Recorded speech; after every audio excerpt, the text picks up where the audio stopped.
Inilah kisah Simon Petrus, sahabat, murid dan rasul, yang sangat berperan penting dalam karya keselamatan Allah dalam misi Tuhan menjadi manusia. Beginilah kisahnya.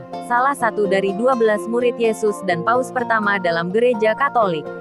Petrus atau Kefas, disebut juga Simon Petrus, Rasul Petrus, Petrus Sang Rasul, Santo Petrus, atau Paus Petrus, adalah salah seorang dari 12 Rasul Yesus dan salah satu pemimpin gereja perdana. Ia adalah seorang nelayan dari Galilea yang diberi posisi pemimpin oleh Yesus. Matius 16 ayat 18, Yohanes 21 ayat 15-16. Ia dan saudaranya, Andreas, adalah rasul pertama yang dipanggil oleh Yesus. Simon dinamakan sebagai Petrus atau batu karang, yang mengisyaratkan bahwa Yesus meletakkan landasan gerejanya di atas Petrus. Menurut tradisi gereja, terutama oleh gereja Katolik, Petrus merupakan uskup Roma, paus pertama umat Kristiani. Menurut Injil Yohanes Perjanjian Baru di Alkitab Kristen, Petrus lahir di Betsaida, Yohanes 1 ayat 42, Galilea. Dan ayahnya bernama Yohanes, Yohanes 1 ayat 42, atau Yunus, Matius 16 ayat 17. Dikisahkan juga bahwa Yesus pernah menyembuhkan ibu mertua Petrus, yang berarti Petrus pernah menikah. Sebelum ia mengikuti Yesus, ia dan saudaranya, Andreas, bekerja sebagai penjala ikan, nelayan.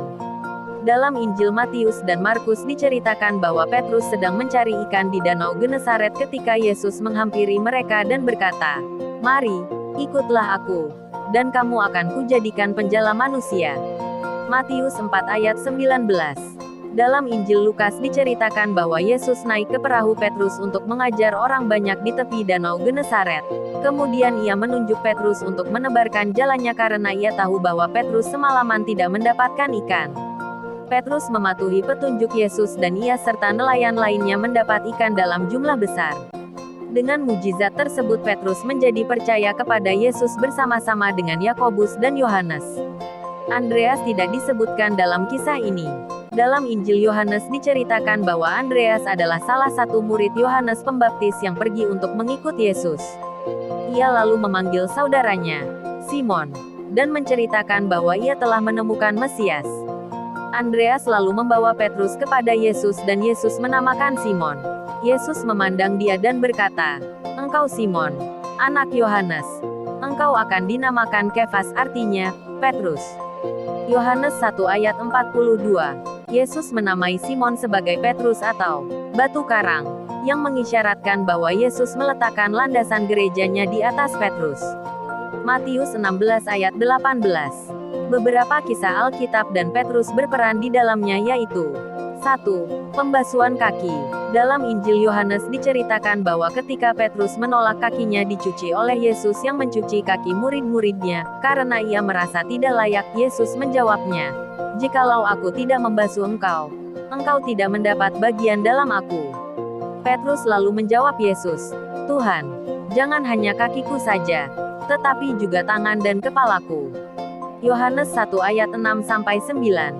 2. Berjalan di atas air. Dalam Injil Matius diceritakan Petrus yang berjalan di atas air ketika ia melihat Yesus yang berjalan di atas air. Namun karena ia takut, maka ia tenggelam lalu ditolong oleh Yesus. Matius 14 ayat 22-32. Injil Markus juga menceritakan Yesus yang berjalan di atas air namun tidak menceritakan Petrus yang berjalan di atas air. 3. Mengakui Yesus sebagai Kristus. Petrus yang pertama kali mengakui imannya akan Yesus sebagai Mesias, Anak Allah yang hidup. Matius 16 ayat 16, Markus 8 ayat 29, Lukas 9 ayat 20. Petrus juga hadir dan berbicara dalam kisah-kisah lebih sering daripada rasul-rasul yang lain.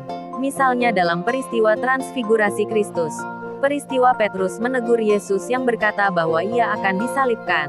Kisah Petrus dan pemungut bea bait Allah. Kisah Yesus berdoa di Taman Getsemani. Kisah Yesus dan pohon ara. Dan lain-lainnya.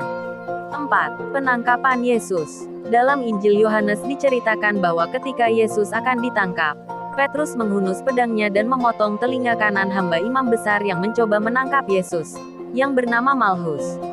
Yesus lalu menegur Petrus. Dan di dalam Injil Lukas ditambahkan bahwa Yesus lalu menjamah telinga Malchus dan menyembuhkannya. Lukas 22 ayat 51. 5. Petrus menyangkal Yesus. Yesus memperingati Petrus bahwa setelah ia ditangkap nanti, Petrus akan menyangkalnya 3 kali. Aku berkata kepadamu, sesungguhnya malam ini, sebelum ayam berkokok, engkau telah menyangkal aku 3 kali. Matius 26 ayat 34.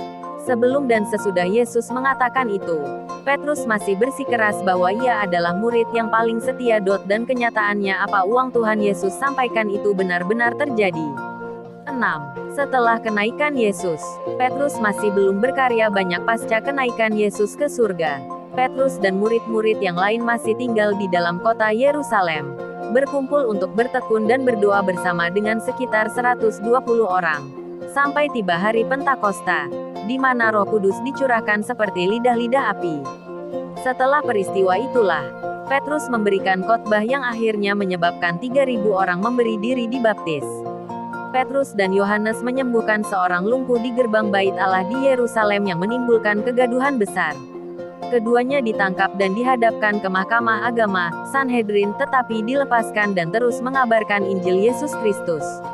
Bersama Yohanes, Petrus pergi ke Samaria dan memulai pencurahan Roh Kudus bagi mereka yang percaya di sana. Petrus diberi karunia menyembuhkan banyak orang sakit dan membangkitkan Dorkas dari kematian. Orang bukan Yahudi, selain orang Samaria, sudah mulai mendengar kabar Injil sejak masa hidup Yesus Kristus. Tetapi pencurahan Roh Kudus baru secara nyata terjadi pada waktu Petrus mengunjungi rumah Kornelius, seorang perwira Romawi, di Kaisarea. Ini terjadi setelah Petrus mendapatkan penglihatan ajaib dengan pesan bahwa, apa yang dinyatakan halal oleh Allah, tidak boleh engkau nyatakan haram. Berdasarkan peristiwa itu Injil mulai dinyatakan bagi segala bangsa dan diteguhkan dalam konsili Yerusalem. Setelah Rasul Yakobus, saudara Yohanes, dihukum mati oleh Herodes Antipas, Petrus dilepaskan dari penjara secara ajaib oleh seorang malaikat. Ia memberikan pesan melalui keluarga Yohanes Markus agar kepemimpinan jemaat di Yerusalem dipegang oleh Yakobus, saudara Yesus Kristus.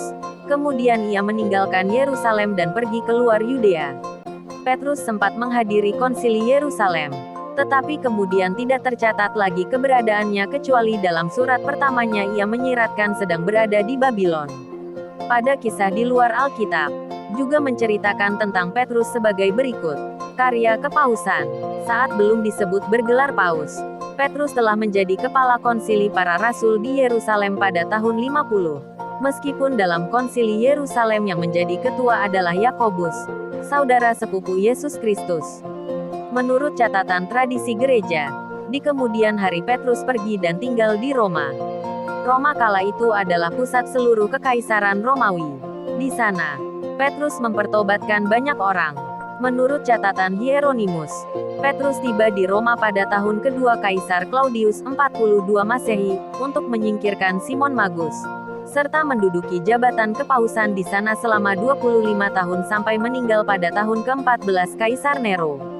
Dalam sebuah naskah apokrifa Perjanjian Baru yang sekarang diberi nama Acts of Peter, Actus Petricium Simone, kisah perbuatan Simon Petrus, dan terlestarikan dalam terjemahan bahasa Latin pada naskah Vercelli, ada catatan bahwa ketika penganiayaan yang kejam terhadap orang-orang Kristen dimulai di kota Roma, jemaat di sana memohon pada Petrus untuk meninggalkan Roma dan menyelamatkan diri. Menurut tradisi, ketika ia sedang dalam perjalanan meninggalkan Roma, ia berjumpa dengan Yesus di tengah jalan. Petrus bertanya kepadanya, "Tuhan, hendak kemanakah engkau pergi?" Dalam bahasa Latin, Quo vadis Domin?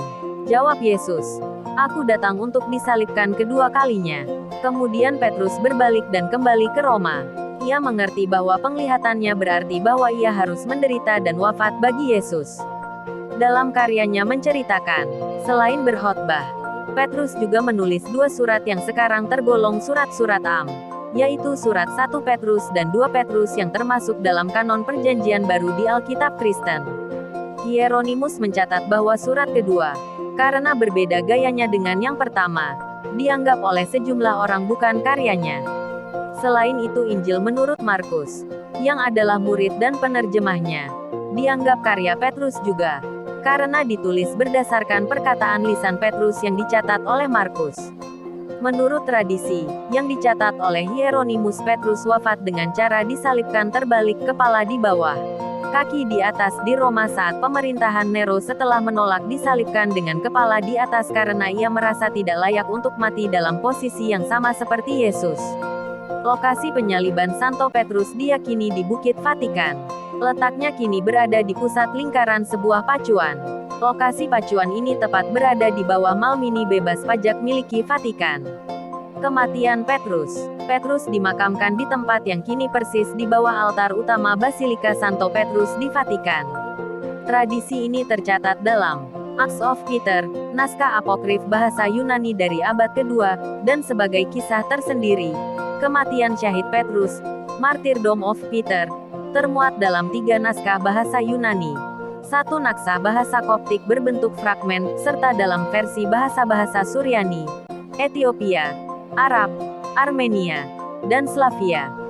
Karenanya, diusulkan bahwa catatan ini mempunyai sumber yang kuno. Demikianlah kisah Santo Petrus, dengan segala karya yang dikehendaki Tuhan Yesus untuk mendirikan gereja Katolik bagi pengikutnya. Santo Petrus, doakanlah kami.